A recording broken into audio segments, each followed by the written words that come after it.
husacia masť a hlísta.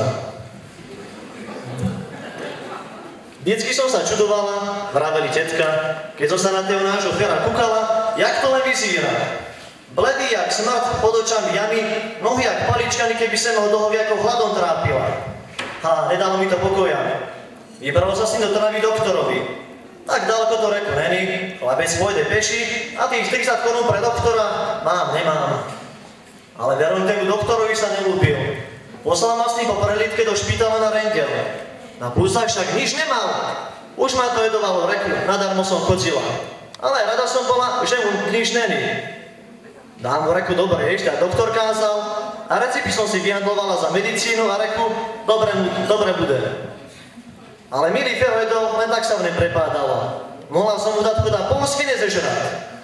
Jo, kamaráti, no už veľkí lapají ze školy vyncení, len už jeliaké mená vymýšľali a to ma ešte viac jeduvalo. Medzi tým som zbadal, že milý Feroxiak si verice obľúbil husacú masť.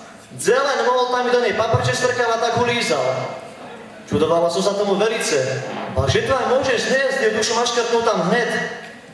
A raz som ho robenkami a prichytila, jak ho pijala do seba. Ale Fero, ty potvorená maškrtaný našraná. Už nič nemá stále doma len akurát tú masť. A neprestaneš ne?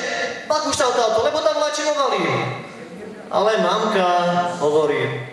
Na čo kričíte? Čo mi ľudza tu trošku masíka, to tak ľúbim. Čo si mám mi dvoladze ukradnúť? Ach ty žabajna, ešte aj papuluješ? Ale potom mi aj ľúto prišlo, reku. Nemá chlapec radosť, vida tak dlho ví, čo z neho bude, či chudá tu neumre. No ale on ani neumieral, ani neužíval a to ma ešte viac škrelo. Len je raz spolu do Trnavy aj s tým druhému doktorovi. Ten mi ho toľko vizitíroval, vypýtoval sa ma, až mi nakoniec povedal, že to je všetko tá príčina, že on má v bruchu dlhú hlístu, jakúsi pásomnicu. Ľudkové moji, jakži som to nečula. Vraj mi volá, čo predpíše, a keď to nepomôže, musí s Ferom na operáciu. A aj sme ho léčili, aj jedol kadejaké tie medicíny, ale nič nebol lepší. Už som ani husacú masť neschoval, ale reku, chudá to. Na, čo už bude na tom svete, jakú radosť. Nech sa spod tej masci nají pre tú operáciu. Raz v jeseni, keď som musí pozabíjala a mala som v dome dosť masci, pristiela som jakú lej do seba, jak vodu. A Fero, ty potvora jedna, íď volace. No a keď som si ja dovolila a doprala už tej masci, predsa nemusíš takto ceciť. Ešte dostaneš jednej voláku koliku. Bolo to pred hodma a mala som pivniť ešte dobrý hrnec husacej masci. Reku, na to mi už to nepôjde. Zavrala som pivnic a išla do sklopu prečosi.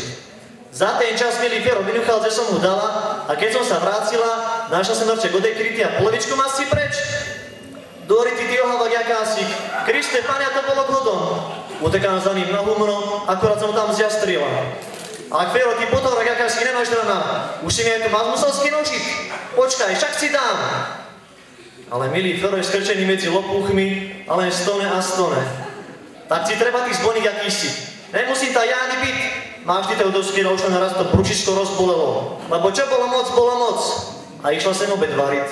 Len to ona nás vreskne. Mamka, poďte sem. Čo chceš? Čo ty mám ísť hlavu držať? Len poďte, Friško, poďte si kúknúť. To už tá potovara už ma nebude jedovať.